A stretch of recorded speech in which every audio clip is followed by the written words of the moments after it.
What did I just buy? We're gonna have to wait and see.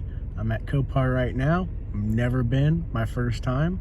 And we're gonna see how this process goes. So, stick around and find out. All right, got this beast home. It's a little rougher than I expected. Of course, I did buy it sight unseen, and you know, it is what it is. Hopefully we can get it running, see what we're going to do with it, either fix it up and sell it or keep it for around, you know, the property. Just ignore the burnt house in the background.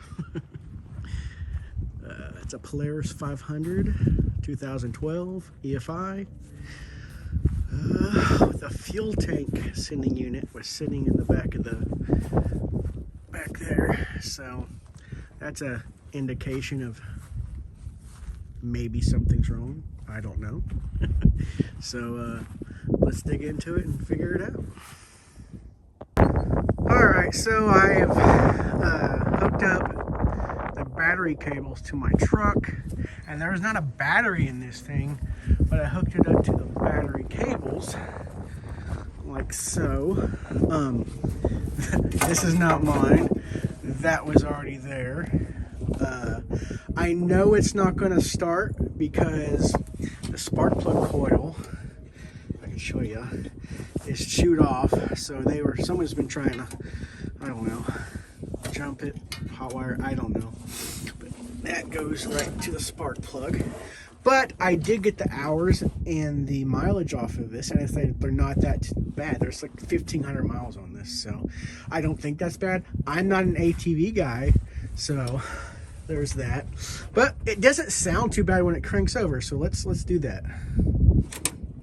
Oh, forgot it. Have to push the brake in. All right, here we go.